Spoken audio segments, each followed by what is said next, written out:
Hello বন্ধুরা, কেমন আছো তোমরা সবাই? আশা করি তোমরা সবাই ভালো আছো। ভগবানের কৃপায় যে যেখানে আছো ভালো থেকো, সুস্থ থেকো, এই কামনাই করি। মামনের মনের কথাতে তোমাদের সকলকে সুস্বাগতম। আমিও খুব ভালো আছি। আবার একটি নতুন কন্ট্রোভার্সিয়াল ভিডিও নিয়ে চলে এসেছি। গতকাল আমি ভিডিও দিতে পারিনি, আমার এখানে ওয়াইফাইয়ের কিছু প্রবলেমের জন্য। তা গতকাল আমরা কি দেখেছি? গতকাল বা তার আগের দিন থেকে টিভি, ফ্রিজের সাথে একটা TV free free free free. যাই হোক, টিভিটা নিয়ে আমি কথা বলবই। আজকে আমাদের ক্যাথাকুরানি ব্লগ শুরু করেছে, দেখিয়েছে 12টা 10-এ। প্রত্যেক দিন ওই 12টা, 11:30, 12টা 10 এইরকম সময় থেকে। কেন? কারণ ও সকালবেলায় তো ঘুম থেকেই উঠতে পারে না, তাও ব্লগ ভিডিও দেখাবে কি করে? ও তো সারা রাত্রি জেগে থাকে, তাই না? সারা রাত্রি জেগে থাকে বলেই তো ব্লগ ভিডিওটা সেই জন্য 12টা, 12:30 সময় থেকে শুরু করে। এটা যদি সন্দীপ করতো, ওরে বাবা রে বাবা রে বাবা, আমাদের জলনদীপ বুড়ি তার সাথে আমাদের দালাল কি যে কাঠি করতো, কি যে কাঠি করতো। কিন্তু ছোট্ট মেয়ে, বাচ্চা মেয়ে ছোট ছোট কথা বলে, এই বাচ্চা মেয়েটাকে আর কেউ কিছু বলতে পারে না। বাচ্চা খোকি গো খোকি, যে বয়স থেকে বাচ্চা, মানে কি আর বলবো, যে বয়সে বাচ্চা দুধু খায়, সেই বয়সে ও বাচ্চাকে দুধু খাওয়া ছাড়িয়ে দিয়ে অন্য লোকে দুধু খাওয়াচ্ছে। কি আর বলবো, মায়েরই না মায়েরই। যাকি, তা আজকে কি দেখলাম আমরা ভিডিওতে? দেখলাম 12টা 10 বাজে, তখন সে কি করছে বাড়িতে, তার মানে অর্থাৎ যে বাড়িতে ফ্ল্যাট কিনেছে বা রেন্ট নিয়েছে, এটা নিয়ে আমার যথেষ্ট একটা সন্দেহ আছে। কারণ ভিডিওতে আমি যতদূর বুঝতে পারছি যে যা আভাব দেখছি, ফ্ল্যাটটা রেন্ট। এখন কথা হচ্ছে কিনতেও পারে, সেই সম্পর্কে যেহেতু আমার কাছে ভিডিও বহির্ভূত কোনো ইনফরমেশন নেই, তো আমি এই নিয়ে কোনো কথা বলতে চাই না। কিন্তু ব্যাপার হচ্ছে অনেক নিয়েই কিছু কথা বলার আছে। কি হয়েছে, দাদাকে নিয়ে সে ফ্ল্যাটের মধ্যে গেল, অনেক কিছু জিনিসপত্র তার রাখতে হবে, সেই সমস্ত জিনিসপত্রগুলো টোটোর মধ্যে রাখলো। টোটোর আবার মানে কি বলবো, উল্টো সাইডে, ঠিক আছে, মানে যেদিকে ড্রাইভার বসে ঠিক তার উল্টো সাইডে ওকে বসতে হয়েছে। কারণ ওই দিকের সাইডে তো জিনিসপত্রগুলো আটকে রেখেছে, এবং যেদিকে বসেছে সেদিকে প্রচণ্ড ঝাঁকানি হয়। এটা নিয়ে কোনো কথা নেই, হ্যাঁ ঝাঁকানি হয় এবং প্রচণ্ড অসুবিধাও হয়। এবার তারপরে কি হলো, আস্তে আস্তে গিয়ে ফ্ল্যাটে পৌঁছে গেল। ফ্ল্যাটে পৌঁছে যাওয়ার পরে দাদা বসে পড়লো, নধর কান্তি শরীর নিয়ে, দেহ নিয়ে দাদা বসলো, ভালো কথা। এবার দাদা কিছুক্ষণ থাকার পরে দাদা ফ্ল্যাট থেকে চলে গেল। আবার কাঁথার গরম লেগে গেছে, ক্যাথা পাখার তলায় বসে হাওয়া খেয়ে নিল। হাওয়া খেয়ে সে কী করলো, সমস্ত রং মানে দেওয়ালগুলো, মানে অর্থাৎ রান্নাঘরের দেওয়ালে টাইলসগুলোকে বসে বসে পরিষ্কার করলো। তারপরে জানালার মধ্যে যে সমস্ত নোংরাগুলো লেগেছিল সেগুলো ব্রাশ দিয়ে দিয়ে পরিষ্কার করলো। মানে নতুন ফ্ল্যাট যদি সেইভাবে হয়, কি এইভাবে পরিষ্কার করতে হয় বলে আমার তো মনে হয় না। যারা ফ্ল্যাট বিক্রিও করে তারা কি করে, মানে পুরো ফ্ল্যাটটাকে একদম সুন্দরভাবে পরিষ্কার পরিচ্ছন্ন করেই ফ্ল্যাট বিক্রি করে বলে আমার ধারণা। আর রেন্ট হলে এই ধরনের হতে পারে, যাই হোক সেটা আলাদা ব্যাপার। এবার ব্যাপার হচ্ছে সেখানে পরিষ্কার করার সময় কি দেখালো, চিমনিটা লাগানো আছে, যে দাদার থেকে নেওয়া হয়েছে সেই দাদা বলেছে ফ্ল্যাটে এই চিমনিটা থাক, তুমি ব্যবহার করো। ছোট্ট বোনু তো, ছোট বোনুকে সবাই গিফট দেয় গো, এই বেলায় আর কেউ কিছু বলে না। ওই যে ফ্রিজের সাথে টিভি ফ্রি ফ্রি ফ্রি, তারপর এলইডি টিভি 24 ইঞ্চি, রে বাবা রে বাবা। যাই হোক, সেটা নিয়ে পরে বিস্তারে বলছি। এখন কথা হচ্ছে সেই দেওয়াল থেকে সে যত ধরনের তেল কালি সমস্ত কিছু পরিষ্কার করলো। পরিষ্কার করার পরে সে কি খিদে পেয়ে গেছে, বড্ড খিদে। আমাদের গামলা রানী আবার খিদে সহ্য করতে পারে না। শ্বশুর বাড়িতে ওকে খেতে দিত না, তাই বলে বাপের বাড়িতেও কি সেই রকম হবে? না না না, মা একদম কৌটোর মধ্যে ভরে আম দিয়ে দিয়েছে, সেটা কাঁটা চামচ থেকে নিচ্ছে আর খাচ্ছে। আমাদের বলছে খুব সুন্দর, মা আমাকে আম কেটে দিয়েছিল তো তাই আমি আম খাচ্ছি। আচ্ছা, ভালো কথা। আম টাম খাওয়ার পরে এক প্লেট বিরিয়ানি নিয়ে বসলো। এখন এখানেই আমার একটা প্রশ্ন, যে কেউ যদি নতুন ফ্ল্যাট কেনে, আমরা জানি গৃহপ্রবেশ না করার আগে অবধি কেউ কিন্তু এইভাবে খাওয়া দাওয়া করা যায় না। কারণ গৃহপ্রবেশটাই একটা শুভ সূচনা হয় একটা ফ্ল্যাটের। গতকাল বা তার আগের আমি ভিডিওতে দেখলাম, যেদিন ওর মা দাদাভাই এসেছে সেদিন মনে হয় ওরা চিকেন কাটলেট বা মাটন কাটলেট ওরা খেয়েছে ওই ফ্ল্যাটের মধ্যে। আবার আজকে দেখা গেল এক প্লেট বসে বসে বিরিয়ানি খাচ্ছে। এখন কথা হচ্ছে যে কন্ট্রোভার্সি করতে এসেছি, কন্ট্রোভার্সি তো করতে আমাকে বলতেই হবে। এখন বলার ক্ষেত্রে কথা হচ্ছে যে ঘরের মধ্যে একটা লক্ষ্মী, মানে একটা মানে বিবাহিত বউ যে এরকম অলক্ষীপানা করে বেড়ায়, সত্যি আমার জানা নেই। প্রচণ্ড পরিমাণে একটা অলক্ষী আর অসভ্য টাইপের মেয়ে। মেয়ে নাকি মানে কচি ছোট বাচ্চা নাকি বিবাহিত মহিলা, কি বলবো ঠিক আমি জানি না। যাই হোক, এরপরে কি হচ্ছে, বিরিয়ানিটা খেলো, টিরিয়ানি খাওয়া টাওয়ার পরে সে কথা হচ্ছে, ও তার মাঝখানে আবার দাদা বৌদি আসলো, দেখালো দাদা বৌদিকে, তার মধ্যে ফ্রিজ কিনেছে, ফ্রিজের ওপরের ডোরটা দেখালো, যে সেখানটায় মানে ডাবল ডোরের উপরের ডোরে সমস্ত জিনিসপত্র থাকবে, আর নিচে যতদূর সম্ভব ডিপ ফ্রিজটার নিচের দিকে। যাই হোক, তার আগে আমাদের টিভিটাও দেখিয়ে নিয়েছিল, টিভিটা ইনস্টলেশন হলো, লোক আসলো, ইনস্টলেশন হলো। কিন্তু আমি যতদূর সম্ভব টিভিটাকে খুব ভালো মতো ওয়াচ করলাম। কোনো কিছুর সাথে যদি কোনো কিছু ফ্রি দেয়, বললো ও হায়ারের ফ্রিজ কিনেছে, তা হায়ারের ফ্রিজ কিনলে তো হায়ারেরই মনে হয় টিভি দেবে। খোসলা কোম্পানি অবশ্য টিভি তৈরি করে, কিন্তু যতদূর মনে হলো টিভিতে তো হায়ার বা খোসলা কোনো কিছুই লেখা ছিল না। টিভিতে হায়ার বা খোসলা কোনো কিছুই সেরকম তো বুঝলাম না, কিন্তু তাহলে টিভিটা কিসের টিভি? আর কি এমন ফ্রিজ, আমরা তো সবাই জানি, সবাই 365, তারপরে হচ্ছে 370 75 লিটারের। আমি নিজেও একটা ওয়ার্লপুলের ফ্রিজ কিনেছি যেখানে হচ্ছে 365 লিটার। সেটা বড় কথা না, বড় কথা হচ্ছে যে আমিও তো সেইভাবে ফ্রিজটা কিনলাম। ফ্রিজটা কিনে সেখানে তো কই আমাকে তো ফ্রিজের সাথে কোনো কিছু গিফট দিল না, আমি তো একদম ক্যাশ কিনেছি, হ্যান্ড টু হ্যান্ড। কই সেখানে তো আমাকে খোসলা কোম্পানি গিফট দিল না। এই গিফটটা কি শুধু আমাদের ক্যাথা কুরানির জন্যই বরাদ্দ? ক্যাথার জন্য? ও সেইটা নাই তো এমনি সাধারণত মানে ফ্রিজের সাথে যে টিভি, তারপর আবার 24 ইঞ্চির এলইডি টিভি, এটা কেমন একটু জল মেশানো বা কেমন একটু বোকা বানানোর ব্যাপারটা হয়ে গেল না? যাই হোক, তারপরে কি হলো, দাদা বৌদি আসলো, দাদা বৌদি আসার পরে সেইখানে তো বৌদিকে অল টাইম অপমান করে, দাদাকে মোটা, বৌদিকে পাগলি। হ্যাঁ, যতদূর মনে হচ্ছে যে এই যে ভাই বোন, মানে কোনোদিনই ভাই বোনের সঙ্গে সেইভাবে ভালো সম্পর্ক ছিল না। দাদা দাদা দাদা দাদা তো মানে কি আর বলবো, কান দিয়েও পাত্তা দেয় না, মানে মানে কোনো সময় চোখ দিয়েও পাত্তা দেয় না। পাত্তা দেয় হচ্ছে বোনের টাকা টাকা টাকা, কোনো কিছু কিনতে গেলেও খেতে গেলেও বোনের থেকে টাকা হাত পেতে নিতে হবে, তাই বোনকে পাত্তা দেয়, আর না এমনি পাত্তা দেয়ই না। আর ওই যে লাইফার বউ ফাইফা, ও ভাবছেন যে পাত্তা দেয়, ও আর ওই ননদকে দেখতে পারে না, তার জন্যই ও তাড়াতাড়ি এই ফ্ল্যাটের ব্যবস্থাটা করেছে। ও কি ভাবছেন কৃষাণুকে নেবে? না, ওর বাপের বাড়িতে অসুরক্ষিত। কেমন দেখেন না, ওর ভাব হচ্ছে শুধু ওর টাকা দেবে আর ও সেখানে গতরও নাড়াবে না, ও শুধু খেয়ে যাবে। বৌদি কাছাকাছি করে আর ও হচ্ছে মেলার কাজটা করে, মানে ও টাকা দেয় সংসারে, সেই জন্য ও আর ওর গতর নাড়িয়ে কাচতে পারবে না, কাচতে গেলে তো কষ্ট হয়, এমনিতেই তো মোটা একটা ঢেপসি হয়েছে, সেখানেও কাচতে পারে না। বৌদি কাচে আর ও বসে বসে ধুয়ে ধুয়ে সেগুলো দেয়, আর ও বসে বসে সেগুলো মেলে দেয়। মেলে দেওয়াতে তো আর সেই রকম কষ্ট নেই, টাকা দেয় তো, টাকা দেয় বলেই ও যা খুশি ইচ্ছা সেটা করে, সেটা বোঝাই যায়। মা বসে বসে হাত পুড়িয়ে পুড়িয়ে রান্না করছে, মা বসে বসে তরি তরকারি কাটছে, রান্না করছে, বৌদিটা হেল্প করে দিচ্ছে, আর ও শুধু ক্যামেরা করছে, ক্যামেরা। এটাই যদি সন্দীপ করতো তাহলে নয় কত কথা হতো। সন্দীপ ওর মায়ের সাথে কত কিছু হেল্প করে দেখায়, বা সন্দীপ ওর মাকে সব কিছুর ব্যাপারে বাজার ঘাট ও মুখ করে এনে দেয়, তাও সন্দীপকে বলে তুমি তোমার মায়ের সাথে কেন সাহায্য করো না, মাকে ঘর মোছাতে অমুক করাতে কেন সাহায্য করো না। আর এই ক্যাথাকুরানিকে কখনোই বলে না যে তুইও তো একটা বাড়ির বউ বা তুইও একটা বাড়ির মেয়ে, কি করে দিনরাত এরকম বসে শুয়ে খেতে পারিস? সেখানে মাটা পরিশ্রম করছে, বৌদিটা পরিশ্রম করছে, তুই একটুখানি গতন নাড়িয়ে কাজ করতে পারিস না? এদিকে নাকি ওয়ার্কআউট করে, ওয়ার্কআউট জিম এত কিছু করে, সেখানে নাকি পেট ভর্তি বিরিয়ানি খেতে হচ্ছে, তারপরে আম খেতে হচ্ছে। না, এবার ব্যাপার হচ্ছে সবাই আমাকে বলবে তুমি ওর খাওয়া নিয়ে কেন প্রশ্ন করছো?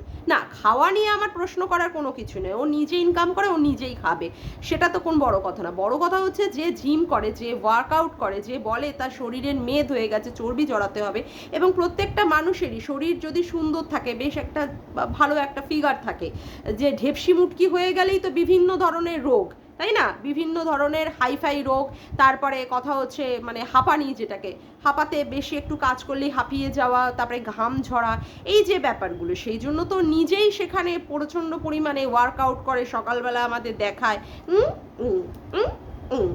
এই ওয়ার্কআউট এইরকম করে করে কিছু ওয়ার্কআউট দেখায় না, তারপরে দেখায় ও আবার কি ড্রিঙ্কস নিচ্ছে, কি বলে শেক, কী সব শেক টেক খায়। আচ্ছা, যাই হোক, সেটা বড় কথা না, কথা হচ্ছে যে তারপরেও সে কি করে এইভাবে আম, তারপরে হচ্ছে বিরিয়ানি, তারপরে দেখলাম বাপরে বাপ আবার ওর ফ্ল্যাট থেকে বাড়ির দিকে বসিরহাটের দিকে যাওয়ার সময় কি কিনে খেলো, মটকা, কি একটা জিনিস চাইছিল সেটা পেলো না, মটকার খেলো, মানে যেটা আমরা কুলফি টুলফির মালা মানে মালাই কুলফি টুলফি বলি, ও মানে ওটা মনে হয় মটকাই বলে, যাই হোক সেই মটকা খেলো, আবার ঘুগনি খেলো, বাপরে বাপ খাওয়ার আর শেষ নেই, মানে চলছে ফিরছে খাচ্ছে, চলছে ফিরছে খাচ্ছে। কেউ যদি এত মুখ চালাতে থাকে সারা দিনের মধ্যে, তাহলে তার শরীরের ঘাম ঝরবে কি করে, আর তার শরীরের কি করে চর্বিগুলোকে গলে গিয়ে তারপরে সুন্দর একটা ফিগার হবে। তারপরে কি হলো, তারপরে বাড়িতে আসলো, বাড়িতে এসে দেখালো কি ঠাম্মি জগদ্ধাত্রী দেখছে, সেখানে মা আবার রান্না করছে, বৌদি আবার বাবার মানে ওর বাপি এসেছে, ভক্তি কাকু এসেছে, ভক্তি কাকু আবার মিঠাই নিয়ে এসেছে, আসলে মেয়ে পয়সাওয়ালা না, ওই জন্যই মেয়েকে তোলা তোলা তোলা তোলা তোলা তোলা করে রাখে, জানে তো কোনো কিছু অসুবিধা হলে মেয়ে মাল্লু দিয়ে দেবে, সেই জন্য মেয়েকে খাইয়ে দাইয়ে রাখার চেষ্টা করে। যাই হোক, তারপরে কি দেখা গেল, রাতের বেলায় আবার খাবার কি, রাতের বেলায়ও খাবার হচ্ছে মানে রুটি, তার সাথে খাসির মাংস, তারপরে আবার থোড় ছেচকি, তারপরে আবার আম কাটা, তারপরে আবার রসগোল্লা, বাপরে বাপ, মানে কোনো কিছু আর বাকি নেই, এত এত খাবার মানুষে কি করে একদিনে এইভাবে খায়। দুপুরবেলায় পেট ভরে বিরিয়ানি খেলে, সেখানে আবার রাতের বেলায় মটন, আবার আম, আবার রসগোল্লা, আবার থোড় ছেচকি, রুটি, তাহলে এই যে মেয়েটি যে নাকি প্রচণ্ড পরিমাণে চায় তার শরীরের মেদ ঝরুক, সে কি করে এত এত খাবার খেতে পারে, আমার প্রশ্নটা সেটাই।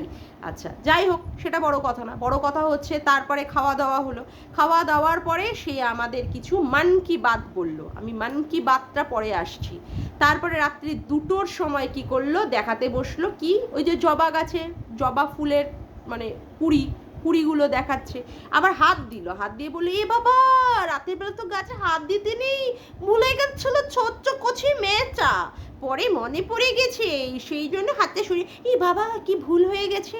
তারপরে দেখালে ছোট ছোট সাদা সাদা টগর ফুল ফুটেছে, হ্যাঁ রাতের বেলায়, ভাবুন মানে রাত্রি 2টোর সময় এইগুলো দেখায়, অথচ ভোরবেলায় উঠে সে ব্লগ শুরু করতে পারে না, ভোরবেলায় যে সকাল 7টা যে থেকে উঠে বা 6:30 7টা থেকে উঠে এইভাবে দেখাতে পারে না, আসলে ভোরবেলায় তো ঘুমায়, শ্বশুর বাড়িতেও যেটা করে এসেছে, শাশুড়ি রান্না বান্না করতো, ও বসে ঘুমাতো দিব্যি ওর বাচ্চাটাকে নিয়ে, ঠিক বাপের বাড়িতেও সেইটা করছে, কতদিন আর একে সহ্য করবে এর মা আর বৌদি, কতদিন, এমনিতেই ঘাড়ের ওপরে এসে বসে আছে, কবে যাবে তার কোনো ঠিক ঠিকানা নেই, ডিভোর্সটা কবে হবে আর মানে সেটাও কোনো ঠিক ঠিকানা নেই, অলরেডি তো ল্যাটার সাথে চলছে, গোপনে গোপনে কুকর্ম তো চলছে, সেটা কোনো কথা না, কথা হচ্ছে যে এই রকম একটি মেয়েকে, বিবাহিত মেয়েকে কোনো মা রাখতে পারে ঘরের মধ্যে দিনের পর দিন। তারপরে তার বৌদি এসেছে, বৌদি বা কেন চাইবে যে তার ঘরে তারই সংসারের মধ্যে তার ননদ এসে উড়ে এসে জুড়ে বসে থাকবে দিনের পর দিন, সেই জন্যই ওদের মধ্যে ক্ল্যাশ লাগছে, আর একটাও কাজ করে না, বৌদিটা বসে বসে কাছে আর ও বসে বসে মেলে দেয়,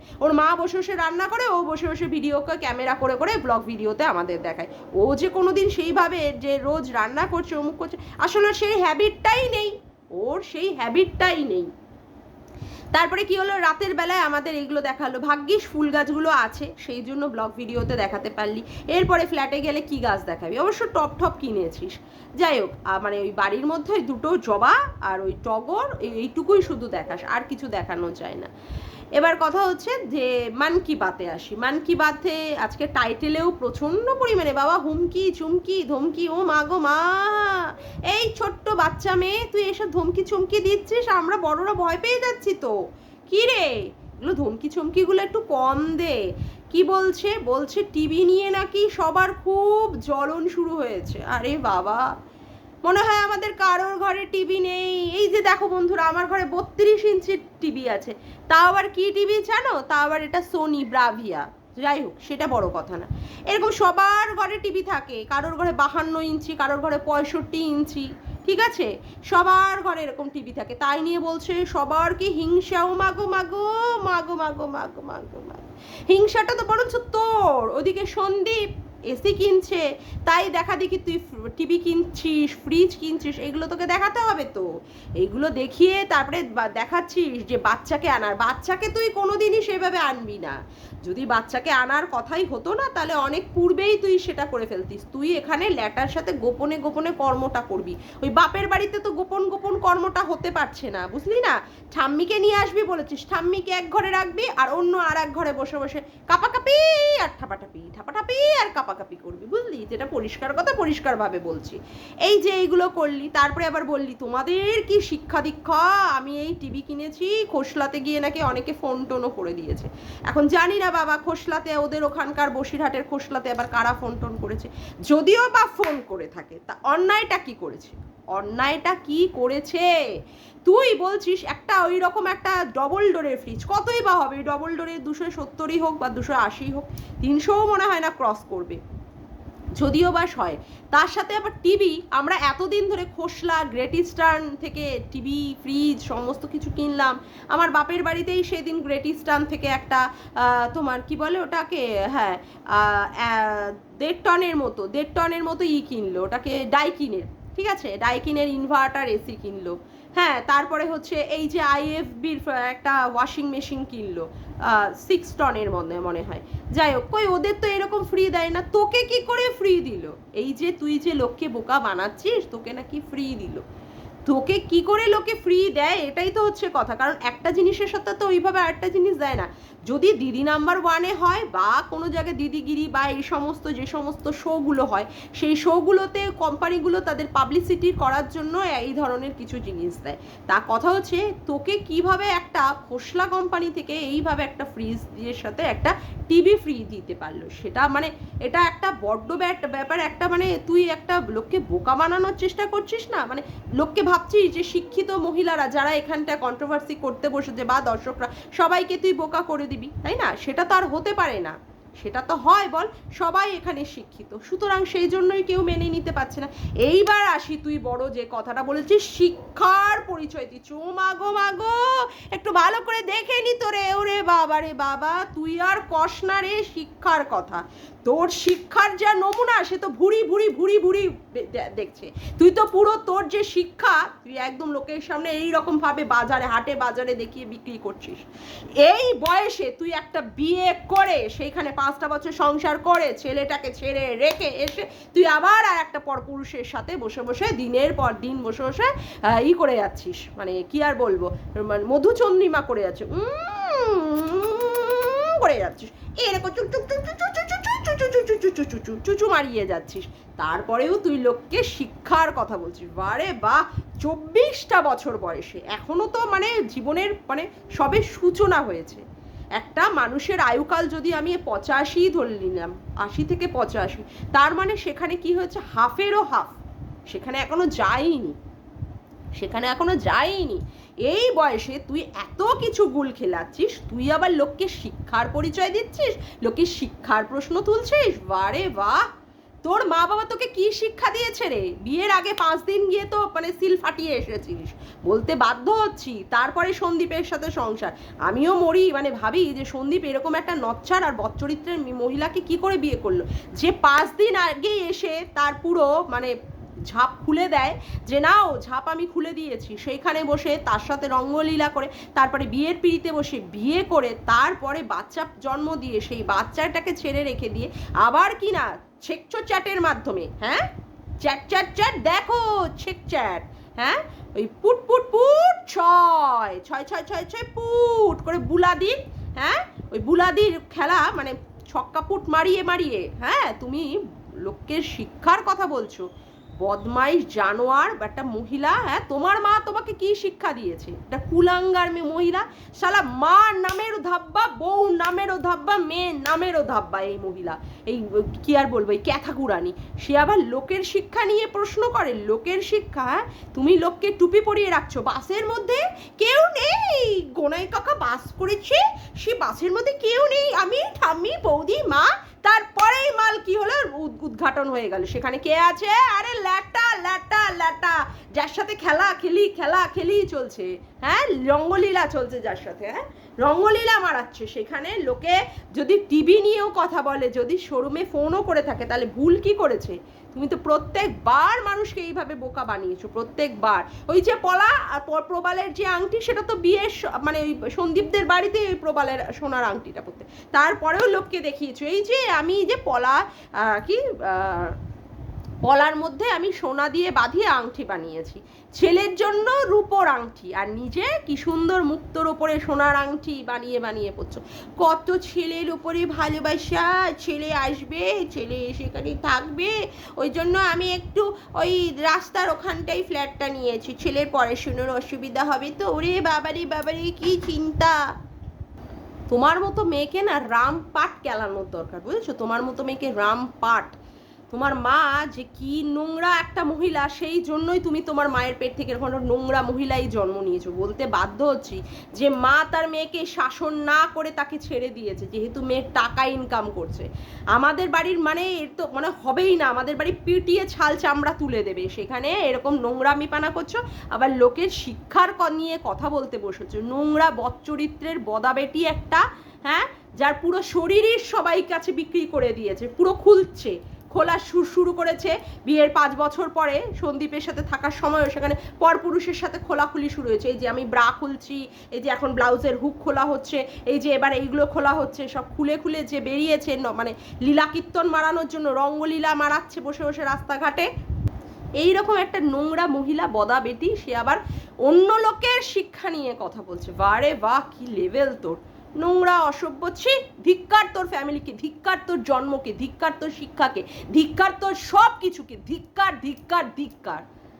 যাকগে, আজকের মতো ভিডিওটা আমি এখানেই শেষ করলাম। আমার ভিডিওটা যদি তোমাদের ভালো লেগে থাকে তবে অবশ্যই একটি লাইক করো, কমেন্ট করো, শেয়ার করো, আর চ্যানেলটিকে বেশি বেশি করে সাবস্ক্রাইব করে রেখো, আর অল নোটিফিকেশান বেলটিকে অন করে রেখো এরকম নতুন নতুন ভিডিও পাওয়ার জন্য। আজকের মতো আসি বন্ধুরা, আবার দেখা হচ্ছে একটি নতুন ভিডিওতে। Bye, tata.